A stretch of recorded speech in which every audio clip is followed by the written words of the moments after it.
所观众朋友来看这新闻，讲到这2.0关税战开始前啊，这2月初一开始呢，就甲这墨西哥、加拿大扣25%的关税，对中国关税也要另外再扣10%。川表示讲，短时间内将有可能会造成混乱，但是袂通货膨胀，未来对后面同款要扣关税。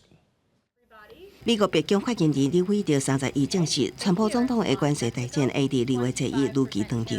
到时阵会对联邦、墨西哥加加拿大各征收25%关税，对中国外加10%的关税。原因是阻止非法移民加芬坦尼毒品流入美国等问题处理无好。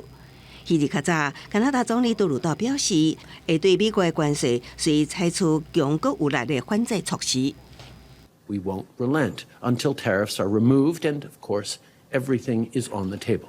墨西哥总统谢恩鲍姆表示，会冷静面对，继续对话，也经过关税措施，会规集美国40万个工作机会。相关消费者不计，中国表示坚决反对川普的新关税，表示贸易战加关税战无赢家。 Tariffs don't cause inflation; they cause success. Cause big success. So we're going to have great success. There could be some temporary short-term disruption, and people will understand that.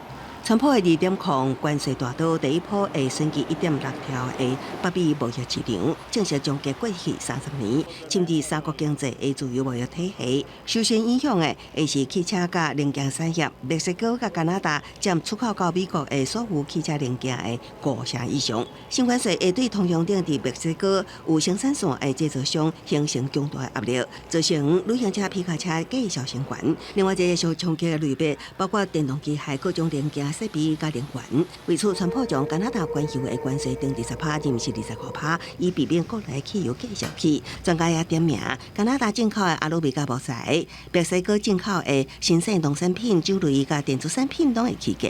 专家分析，川普对全世界发起关税战，是为着消除贸易赤字、补偿减税政策损害的国家收入，更加会当用伊来作为所有外交谈判的条件。川普也指出，后面以20%的加值税，让美国产业受到损失。当咧规划非常实质的关税反制，目前还未有时间表。公司新闻，施惠中编译。